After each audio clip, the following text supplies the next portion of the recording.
Hey guys, welcome back to this week's episode. Today we're going to be talking on godly friendships. And like our opinions and how we describe godly friendships and also obviously God's view on friendships. I guess you could put it that way. Yeah.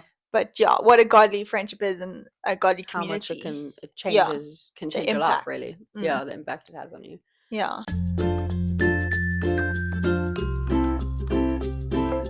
So what I've actually it's one of those things again, one of those words I'm like, I know what it means, but what is the definition? Do you know what the definition of friendship is? Because I don't. I couldn't if a child came and be like, what is a friendship? What is friendship? I would not be able to. I feel like a friendship is having a person you can trust and you can confide in. Yeah, you can someone who knows you and who you can talk to, who you can share with, who I actually don't know the proper definition. Do you know what? It's so funny that you said that. For some reason, some of our videos, every time we ask a question, it's like kickstarted something. But when you said that, the fact that it's reminding me of one of the 5 words of wisdom video. Oh, really? But when you said the word confide, so it's so funny because if you think about it, okay, as a Christian girl, if I want to confide in my friendship, which is my friend, which is what we think friendship is, and think about how hard it is to confide with someone who doesn't have the same beliefs in you, because they're not going to give you the They're not gonna wisdom the right wisdom, because they don't know half of your, they're not going to use God as a tool, because God's not a tool, but they're not going to guide you in God's way. He's not going to use God as the foundation, which is that's a much better word to describe God as. I'm sorry. But and that way it's gonna fall if he's not using God as a foundation, the God who is rock, who's not gonna collapse and never gonna fail. If they're using the world or their views on the world, okay, that means whatever you needing confiding in is most likely going to collapse, because you're not putting your trust in the right place. You're not confiding in the right place. So it's just funny how you use that word, because it's that's how, for me, I've had worldly friends, and I'm not saying that you can't have worldly friendships. We live in a world, not everyone that you're going to be friends with or interact with are going to know God, and that's completely okay. But as a friend, when I have an issue, I want to go to someone and I want that person's first reaction to be like, okay, what do you think God's saying about it? Or have you prayed about it? Have you asked God, let's pray together, I'm going to pray for you? Or, bringing God into it, because that is how you keep God at the center of your life and in the center of your relationships and friendships and everything, is bringing God into it when he's not. That is the definition of, keeping him centered and being centered in God. And when you go to someone and they don't do that, their first thing is, take a step back, or you should think about yourself. Don't self love, or self, I'm doing it for me. No, but you're not. You're doing it for God at the end of the day. So, and I've just noticed, because God's blessed me with a group of girls and a group of friends in the last 6 months that have not even 6 months, the last 3 months, that have absolutely changed my life. Physical being, I can actually feel the shift of how, and it's all because it's we go from laughing to talking about silly things to whatever, into suddenly deep conversations, or just casually making God the center of the conversation, and not feeling burdened to do so, not feeling like, I can't do this because I don't know what she's going to think, I'm going to be judged. No, God, the way that we fly the word God around, or Jesus around, or Holy Spirit around, is probably abnormal, but in a good way. And if someone else had to hear a conversation, they'd be like, what the heck? These people are just, a cult of God, yeah, literally. But it's because, first of all, we're in love with him. And when you love something or someone, all you want to do is talk about him or them. So it's but it's so it's been such a healing thing. coming from growing up with worldly friendships and not even like, when I say worldly friendships, it's not necessarily like we're doing bad things. It's not like we're doing bad things, like going out and getting drunk or partying. No, like I've never really done that. But well, okay, I'm human. I'm not gonna lie. But I went through a stage, but I'm out of it now, and because there was no point in it, I was trying to fit in with a world that didn't need me to fit into, that God didn't call me to fit into, and anyway, that was just beside the point. But it's like, it's when I say worldly friendships, I think of just normal friendships that just don't. It's not the sense that isn't same God. Beliefs, same morals and things. It's like, and also because on top of that, you become the people you hang around. You are who your friends are. You know, you become like that. So if you're hanging around people that are swearing every 5 seconds or drinking every weekend and getting drunk or whatever, you eventually, no matter how hard you try, you're going to fall into the temptation. You're going to fall, because it becomes the normal norm. Yeah. It becomes the normal. And so make your normal God. Yeah. And it's like if you ask yourself, what is a godly friendship? Like, is my friend and I, like, are we in a godly friendship? Is your foundation, like you said, God? Is your relationship rooted in God? Are you both rooted in having God in your life? And it's also having someone who's can hold you accountable. When you are like, okay, like you're over your head, your emotions are everywhere, like you're like, I don't know what to do in this situation, like, and you go to this friend, if they're not leading you to God and they're leading you to like, okay, like, do this or whatever, no, like, they must be able to hold you accountable and almost to help you with your growth with God.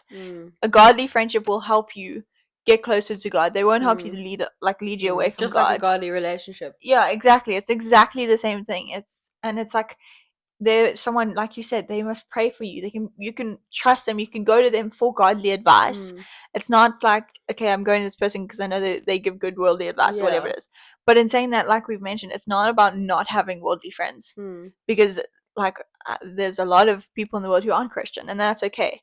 And it reminds me of Jesus. When Jesus came, he said, it's not the healthy who need a doctor, it's the sick. Like, you must go to those who don't know Christ, and you can still be friends with them. Like, don't not be friends with them just because, okay, they're not a follower of Christ, I can't be friends with you, I can't talk to you, type of thing.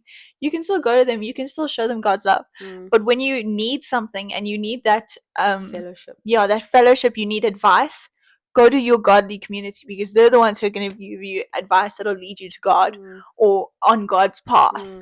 It's not, you mustn't go to those friends because they're not going to lead you the way God wants you to, because they don't know God. And also those, like when you were saying that, it's like those friends are like, it's almost like that's the foundation above God. So your foundation is God, and then your next step up after because there's different steps to the foundation that make it stronger, and it's like your core community, your core group, okay, that are godly, they are what keeps you from sinking. Okay, God keeps you from sinking, but they're the next thing that they're the net that helps you sometimes stay afloat, because for you to be able to go out into the world and try and be the Bible that the only Bible that some people read, and in your actions and who you are, and being the joy of Jesus and the light, the shining the light that Jesus shines within you, or through you, sometimes you need someone like the accountability. Like, you need someone to be like if Sam came to me and I was like, because I play softball, and obviously it's a different crowd, different group, and Sam was like, be like, hey Hannah, like, you just notice that you're falling a bit into that side where I'm catching you falling into that side. I just want to make you aware of it. Okay, in the moment I might be like, okay Sam, like, go away. Okay, but if I to stop and actually reflect on it and actually be like, okay, God, so if someone comes and tells you that, and then go to God, God, am I, like, is that true? Is that what she told me? Was that your voice telling me through Sam? Like, and it's what's going to bring me, it's what's going to keep bringing me out of that thing, and it's what's going to keep you afloat when you go out into that ocean that is hectic and it's rough out there. But it's what's got that running back. It's like, how the there's a song called Run to the Father, and it's like, you got to run back to the Father. Or it's like when you get hurt, you run back to your Father. or your parent, and it's the same thing. It's like Yeah. when you're out there, you need that core group is so important. Of like we all know that the story of I love it that the paralyzed man that was lifted through the roof, down from the roof with his group of friends, and the faith that his group of friends also had to believe and had to take that willingness and that the strength to go up and be like, let's do it for him, but it's such a life change, and it's such a blessing and a gift to have a community that has your back no matter what, that that you can go back to, and they'll be there, and the people that pray for you, that don't even tell you that they're praying, like they don't, you just because they genuinely care, and they genuinely want to see you thrive and flourish, like so they pray that for that's their watering, is is part of God's watering is prayer. And it's like, but just, and that should be like a normal thing. Like, pray about it. Wow. God's given us this tool of prayer, which is the most powerful sword known to mankind, known to the world, the universe, anything to exist, And people are like, prayer is such a, no, God's listening. God's listening, and do it for your friends. Do it, pray. Wake up and make a list and pray for them and your family, not just your friends. But, it's just such a, I don't know, it's just such, the foundation of it. It's just such a, it really has changed my life. I don't know about you, but like it really has. And it's like shifted everything. When you have, like, obviously, when you have friends who are, you have this godly friendship and you have a worldly friendship as well. And like you said, like, worldly friendship doesn't mean they have to be leading you into like going drunk. Like, it's just people who may not know Christ. It's always so helpful to, when you are drained or anything, you can go back to them.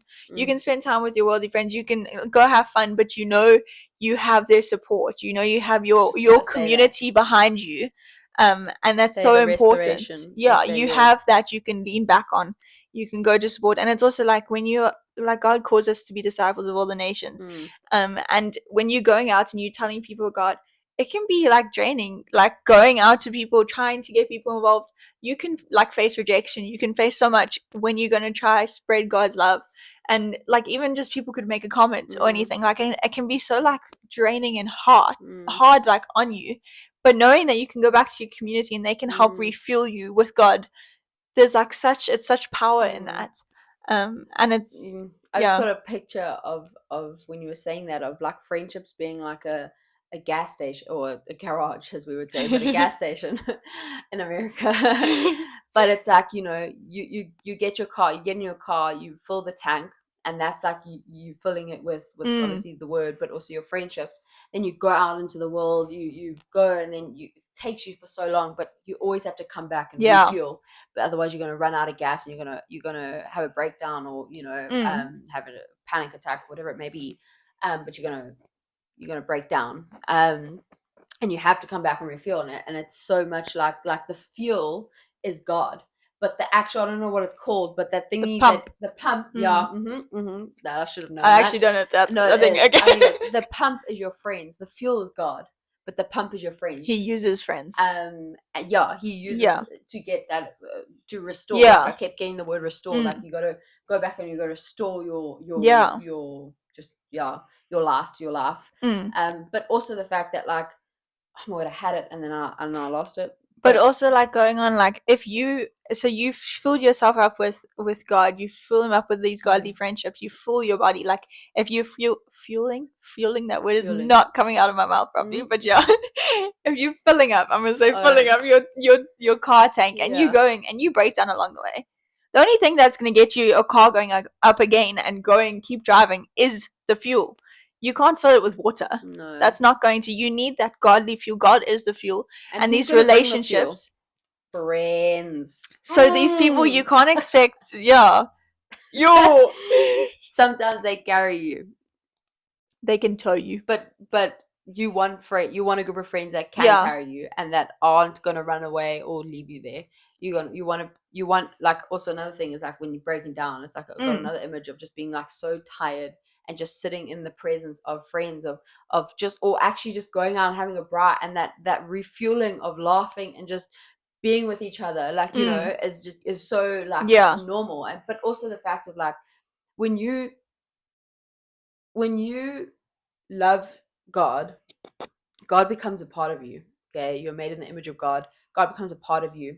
And when you can't share, or when you don't talk about God in a conversation as much, or in a friendship, yeah, you kind of hiding part of yourself. You kind of hiding part of what you're interested in and what you love. Yeah. Which therefore you can't actually be your true self around them. So that's the one thing that I've realized. Like I couldn't, with my other friends, like I couldn't actually be myself because I couldn't speak about some of the things that, you know, that I believe in and that I back and whatever. And it's just such a nice to be able to actually just put on nothing. Yeah, you don't have to and fake just be. And friends that accept you, and friends that know that even though, you know, you love God, you're going to fall short, and you also struggle with things, and friends that are going to be there for you when that happens. And friends that know, friends that just they become like family. And but people just, it's just a safe space of like I don't have to, when I'm going to, I don't have to, like, I'm not trying to impress my friends. No. If you're sitting there in a group of people and you feel like you're trying to impress these people that you call friends, maybe you should stop and take a reflection on what a friendship is, because that's not a friendship. I can tell you that. If you're trying to compete with them, that is not a friendship. Friendships don't compete. Friends don't. There is, going into the verse which I love, and what Sam said, which is Proverbs 27:17, which is iron sharpens. There's a part of, what is the rest of it? So as iron sharpen iron, so one person sharpens another. So that's exactly the thing. Yes, that is how it is, but it doesn't mean you compete with each other. Competing with each other or trying to prove that you're better, or that is not a friendship. And when I think back of some of the friendships I had, there was times where that's what I was doing. I was sitting in there trying to win. I was trying to show myself that I am worthy, but you don't need to prove yourself. You know, and the real friends know that. The real friends, you can literally just be yourself, and also, but like communicating in the friendship, because I feel like a lot of times it's such surface level stuff. And like, no, like I love a good surface laughter, a good surface level stuff, but I love digging deep. I love deep conversations. Like the amount of conversations Sam and I have had, you know, where we're talking about stuff that we struggled with, the things we're going through right now, like what we're feeling. And like the other day, I felt quite jealous actually of Sam, and it was like eating me up, and I kept being like, no, this is not, because there was a past trauma of another friendship that had come up, and I was putting it on Sam, and I'm like, I kept telling myself, like, you know, it's not Sam. And eventually I was like, I felt like I actually had to tell her, because I was like, I actually need to like be like, you know, this is how I'm feeling. And in past friendships, I feel like if I'd said that to someone, they would have come up with something else, or, you know, whatever it may be. They kind of might have turned it around for the bad, not for the good. But I told her, and I was like, listen, actually, I feel like I'm a burden to you, and I feel like I've just been jealous of you for some strange reason. Well, I know why, but like, you know, and it was just such a like, you have, because sometimes the truth, you have to say the truth. No, you have to, you know, but to be able to feel comfortable too, like I felt like I could tell her, because I knew her answer wouldn't have been, it would have pointed to God. It would have reflected God, which is what we're supposed to do as followers of Christ, is reflect God in our actions, our words, our everything. Yeah, because like, if you're not, like, literally, if iron sharpen irons, if you are going to your friend or whatever and they're not sharpening you, they're not like uplifting you, they're not pointing you to God, who ultimately sharpens all of us, then they're blunting. Is that a word? Yeah, they're blunting you. I don't know if that's a word, but it is now. Yeah, it is now. It is now. We declare it's a word. But yeah, if they're not sharpening you, then either you're just staying your dull or whatever, or they're blunting you. Like, you need to. And it's not easy. It can be painful. Yeah, and it's hard. Sometimes it's hard to be a godly friend, because you have to put in the effort. It's not just, okay, I know Christ, I'm gonna be a good godly friend now. No, you need to care for them. You need to, and I'm not saying that like that takes like a lot of effort, but when you care about someone, sometimes to be there for someone. Sometimes you go out of your way, and that's what a friendship is. God goes out of his way. He loves us more than we deserve. And so like you said, we are made in his image. We must do the same to our friends. We must show them God's love. And ultimately just uplift them and lead them back to God, which is how we sharpen each other.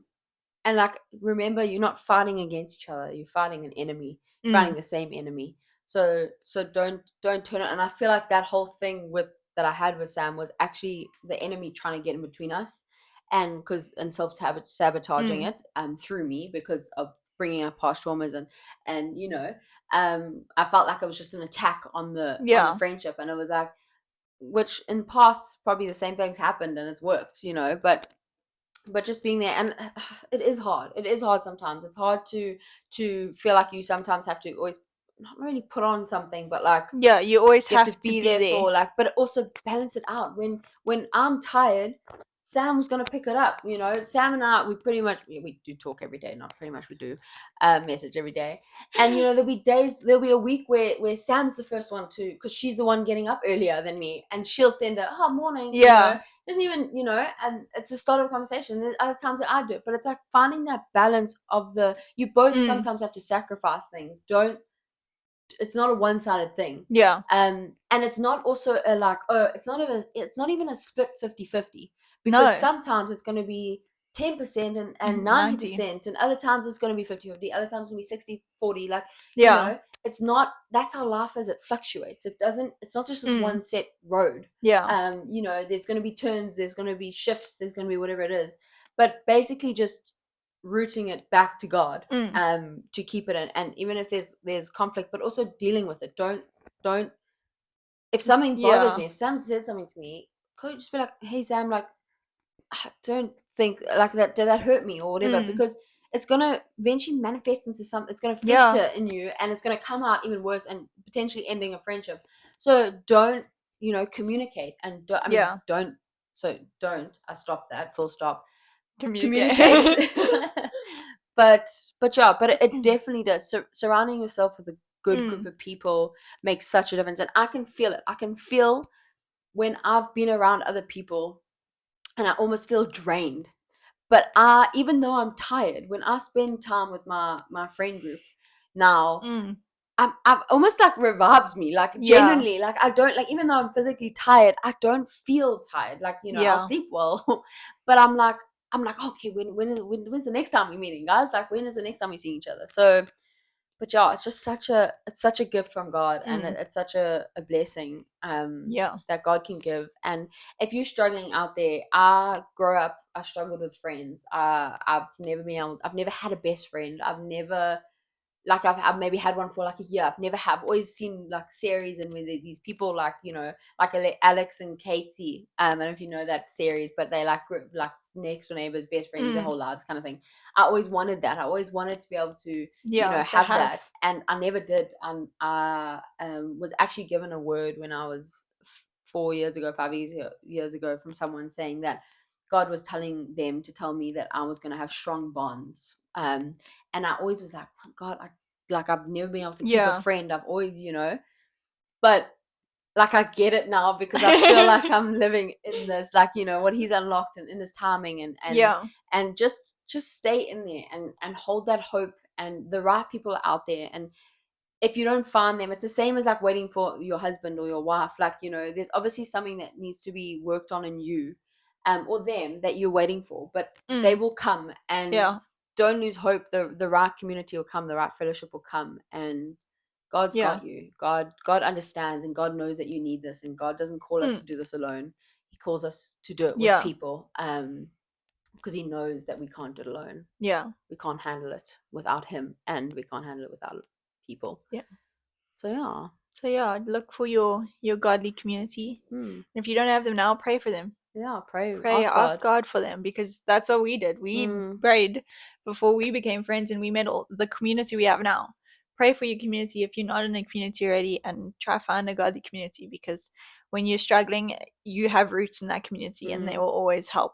So and also just a testament. Sorry, I just realized, like, we are a living testament to that, because I was actually scared to pray for friendships, because I found it easier to be alone. It was easier to not have to worry about someone, to not have to message someone, even though I craved it and I wanted it. I wanted to share life with someone, or like friends, I wanted to go and be social. But eventually I sucked it up and prayed about it, and I was like, like, Lord, and I realized though, it's not when God sends you the right people, it's not hard. Yes, it might have its times, but it's not this burden that you have to carry. It's this enjoyment of life, of this roller coaster of laughs and cries and happiness and joy and light, and this is a bundle of joy. And we are a testament. We've known each other pretty much our whole lives. Our dads are friends, and we're family friends, but only like now and when I say like, it's actually like crazy, and like we even have these other family friends who didn't realize, like, they knew we were hanging out, but until we went away, they didn't realize how close we had gotten. And it's just a testament to how good God is. And even if you like, well, there's no, like, I don't see any friends here. I didn't see Hannah. I like didn't even think of it. Yeah, like, we literally went from like when we saw each other at like family bras or whatever, we'd be like, oh hey, like how are you? Like, oh, how's study going? Cool. And then we'd like sit there like awkwardly. Now we can't shut up. We can talk for hours. We are like, it's just God will bring it out of nowhere. And even though you can't see it, He'll lift it at the right time. He'll bring it at the right time, and it's so worth it. It's so worth it.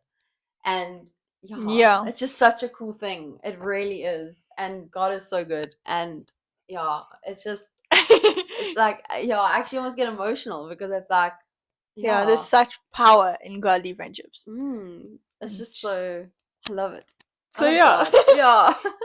so that is our opinions and our thoughts on godly friendships and your testimony on it. So we hope you have a community. If you don't want, you can come join us. If you live near us, we have a girls' laugh group. Come join. But that's what our little 2 cents on godly friendships. So we hope you enjoyed it, and we'll see you next week. Bye.